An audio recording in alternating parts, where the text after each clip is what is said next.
It's on. Victoria Webster, clinical psychologist, eating psychology, specializing clinical psychologist. Welcome to the Real Meal Revolution, Facebook Live and YouTube live stream. You may now say hello. Hello, thank you for having me. It's very cool. Right. So we're here to talk about binge eating. Now, I'm pretty sure I like binge at everything because I imagine binging is to eat a lot. But what's the difference between eating a lot and actually having a binge? Yeah, okay. So overeating or eating a lot, it happens to all of us. It's actually a very normal thing. It happens usually on special events and holidays and things like that. So it's pretty natural and we all do it. Binge eating is a little bit different to overeating. The actual definition of binge eating is eating a large amount of food, an inappropriately large amount of food in a small space of time. So for an example, eating 2 days worth of food in 2 hours is an example of binge eating. And the thing about binge eating is it comes with quite significant consequences, both emotionally and physically. So for an example, if you binge eat, you're probably going to be left feeling really full, overly full. You might even continue eating when you're full. And then there's some emotional consequences as well. One of them is feeling out of control. That's something that's also significant for binge eating. So feeling out of control. And it also comes with feeling quite distressed about eating.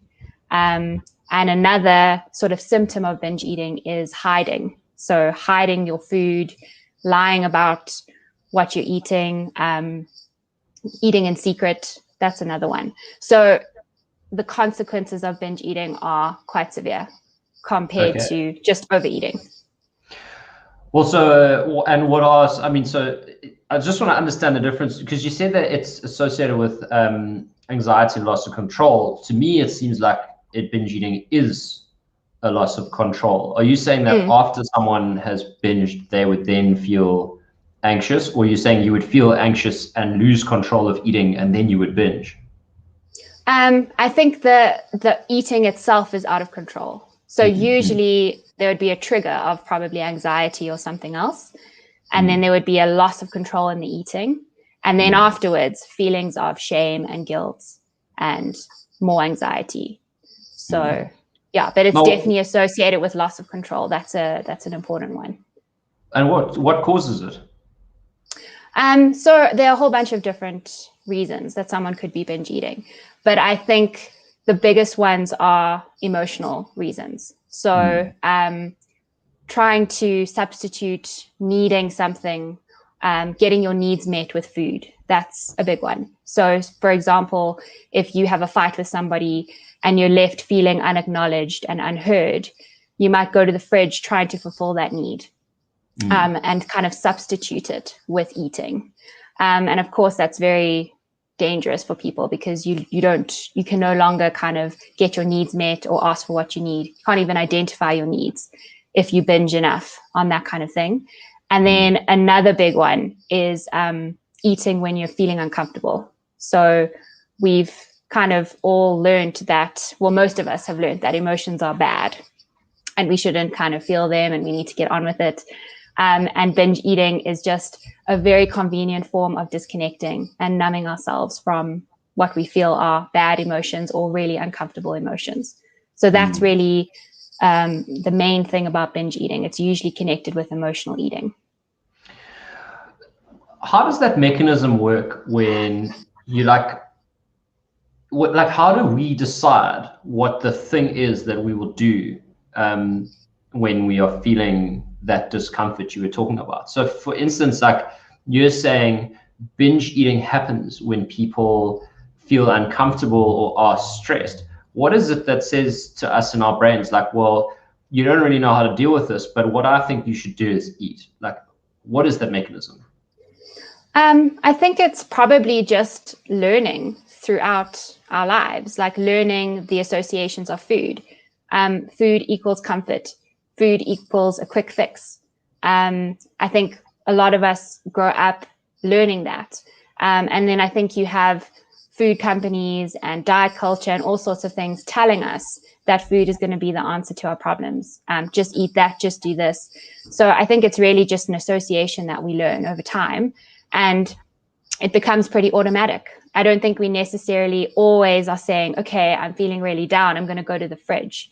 It kind of just all happens quite automatically. And that's the other thing about binge eating, is that it's often very mindless and it's very reactive to something, very impulsive. Whereas eating is usually more mindful and more intentional. So, yeah. Cool. Now, so I know that you are in clinical practice, and I'll put the details in this stream, so if anyone wants to get a hold of you, they can. But obviously, you run workshops, eating psychology workshops at Real Meal Revolution as well, and you actually run a workshop on binge eating on the online course. Can you tell us a little bit about what you cover in that workshop and why you decided? Because you decided on the curriculum. I said to you, we want to understand eating psychology, and you were like, this is what I'm doing. So why did you put it in, and can you tell us a little bit about it? Sure. So I think in general, overeating, losing weight, nutrition, I think it has sort of a misunderstood reputation. And I think a lot of people think if someone's binge eating, they just have no willpower. They're just lazy. And I think there's so much more to it than that. So that's really the main reason I really wanted that to be one of the topics. It's actually a 2-part workshop because there's a lot of information for people to be more aware of what actually goes on when you're binging, that it's not just a bad person making a bad choice. There's a lot more at play. So really awareness around that, I think, is very important. So we actually did part 1 of the workshop last Friday, and that was all about understanding the cycle of binge eating. And I think one of the most important things there is understanding that when you're binging, it's probably going to be on processed foods and sugar-filled foods, and understanding the havoc that actually plays on your brain and on your body. So not only are you probably in quite a distressed state, you have all the effects of sugar on your brain and body, which is like imbalances your hormones and does all sorts of things in the body, makes you hungry, etc. So there's also this whole other part of it that's physiological, that's happening in the body, that makes it really hard to make good decisions when you're binging. So that was the one thing. Just touch on the binge cycle quickly. What is it's stress and the binge cycle, because that's like quite a nice, neat way of explaining it. Yeah, so it's really an emotional trigger, which leads to thoughts about trying to fix this feeling or get rid of the feeling, and then cravings. So kind of physically and emotionally. And then it moves to starting to eat, and that's going to be some kind of processed food or sugary food for the most part. Dirty. Yeah. Yeah. And then that leads to feelings of guilt and shame and anxiety and all of those things. That in itself then becomes the trigger to continue on that, on the binge. So it's a trigger and the whole cycle carries on going. There's also another cycle of binge eating, which includes people who will binge eat and then they'll try to starve themselves afterwards to kind of make up for all the food they've eaten. So they go through a period of starving themselves. They get really, really hungry, plus their body is super hungry because they haven't eaten anything nutritious. And then they will binge from there because they're actually really hungry. And then the cycle continues. So is this related in any way to like the offsetting mentality? Do you know what offsetting is? No, what do you mean? So it's like a classic calorie counters tactic where people, in fact, they still do it now. They're like, if I cycle and I burn 3,000 calories, then I can smash like 3,000 calories of food and I'm good. But the other thing that happens is that people who have like a big weekend, even I've seen it with some clients at Real Meal. Obviously, we discuss it, but I'll have like a massive weekend and the wheels come off and it sounds like they have a binge, and then they're like, I'm going to do a 48-hour fast. Is that? So that's not good, right? Yeah, I think it's part of that old diet mentality of like, Yeah. I'm only allowed to eat a certain amount of calories and that's it. And then I've got to restrict myself. So The yeah, I think punishment must equal the sin. Yeah. Yeah. So I think there is Yeah. something quite dangerous, even though fasting can be good for you and everything. I think there's something dangerous in that thought process, definitely. Yeah. Yeah. I mean, while we're on it, can you explain some of the dangers of that thought pattern, like how that can escalate? Well, I think obviously to doing things like binging. I mean, I think it's just having a very unhealthy relationship with food is just extremely stressful. So to continuously be walking around trying to count calories or restrict yourself or punish yourself for what you're doing, I think that causes a lot of distress. I mean, that's really the first thing that comes to my mind is kind of the impact on your mental health, having all these rules around eating and all these old ways of thinking about eating. For example, fat in food will make me fat and fat is the enemy. You know, those are really, really dangerous to mental health and how we think about eating.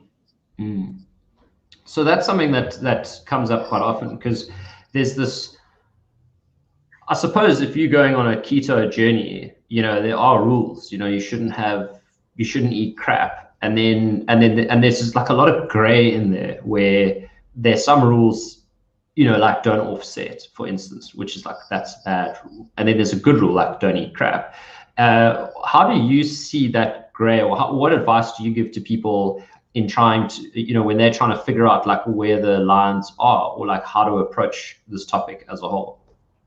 Yeah, so it is a difficult one. But I think it's about teaching people to eat in ways that leave them feeling good. So the old ways of eating was all about mindless eating and eating things that were not satisfying and fulfilling. And so now we're looking at eating foods and getting people to have the experience of eating differently and realizing that, okay, when I eat this, it actually feels good for me. I feel better. My body feels better. I can actually think clearly. So I would say it's not so much about the rules. It's about allowing people to have the experience of this feels good and healthy. Yeah. I love that. And that's how people should approach it, I think. Yeah. Yeah. And I think maybe we disconnect from what actually feels good because we look at like the bright lights in the shopping aisle, you know? Yeah.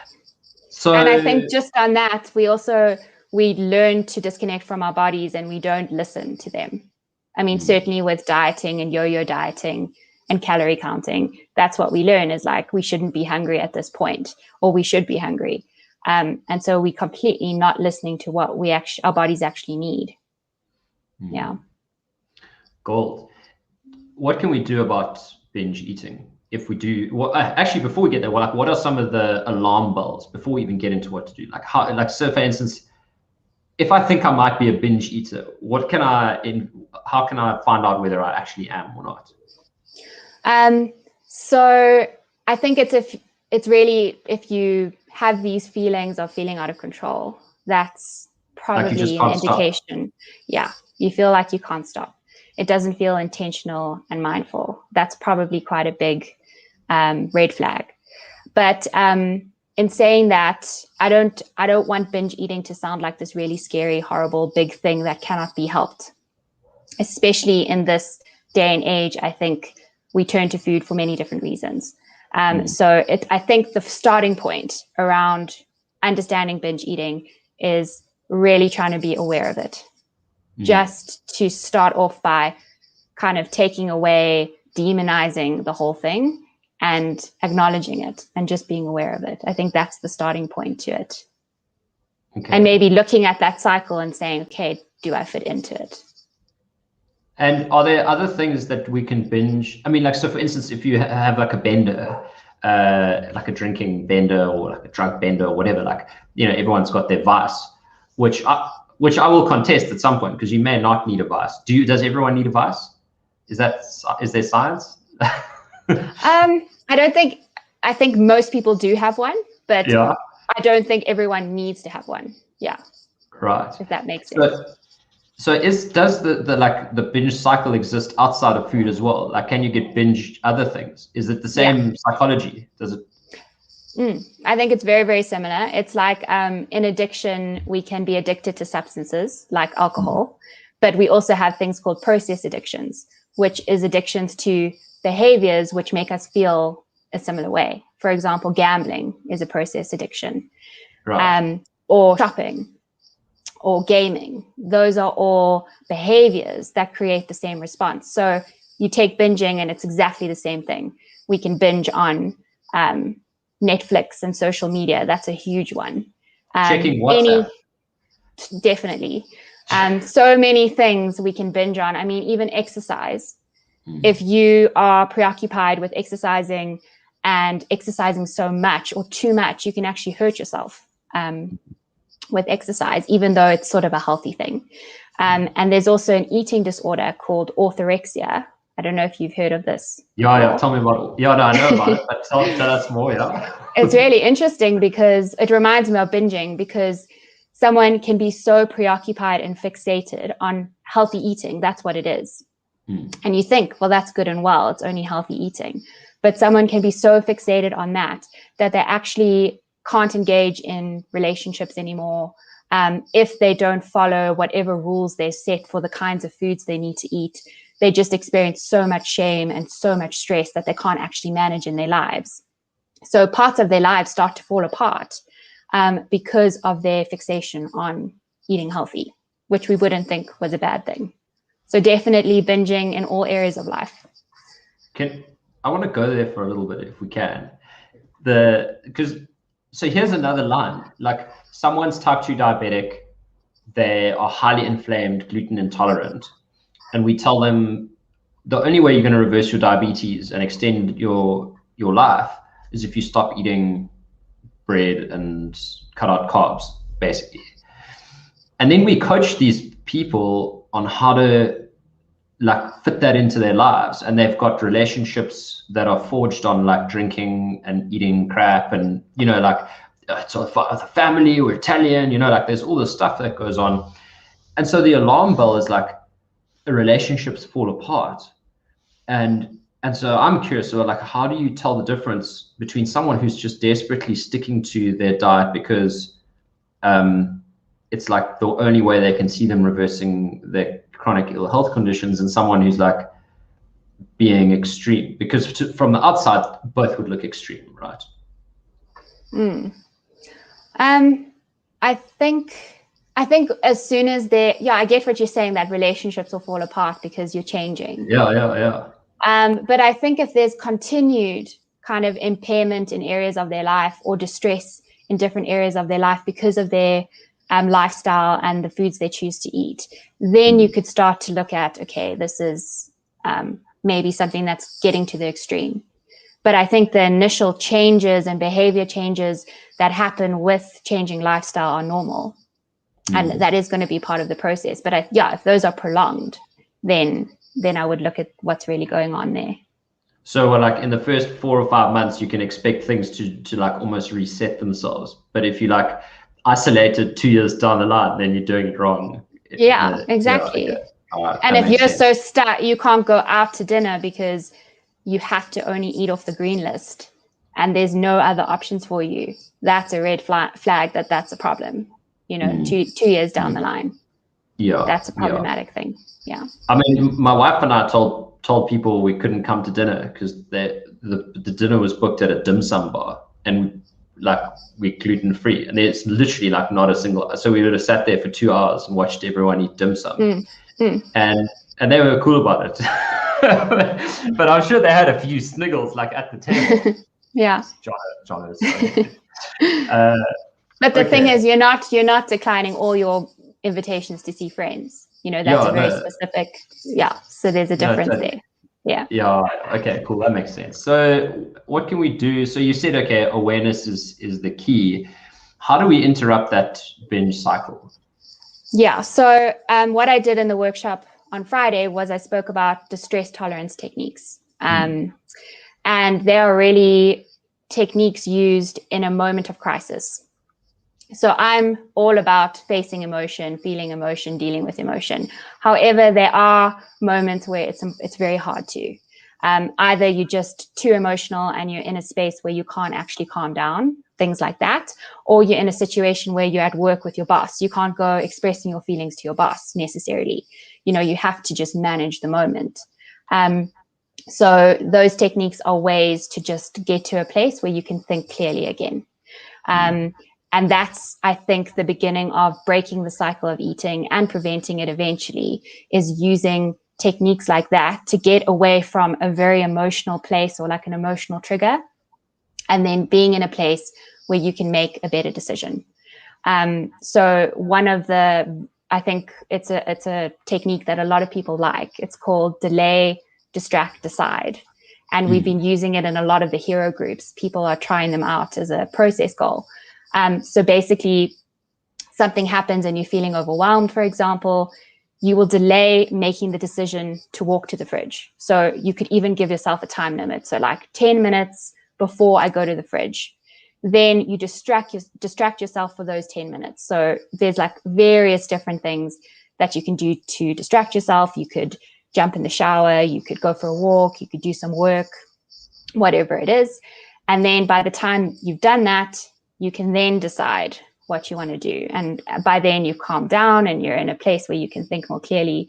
And most of the time you're going to decide to make a healthier choice.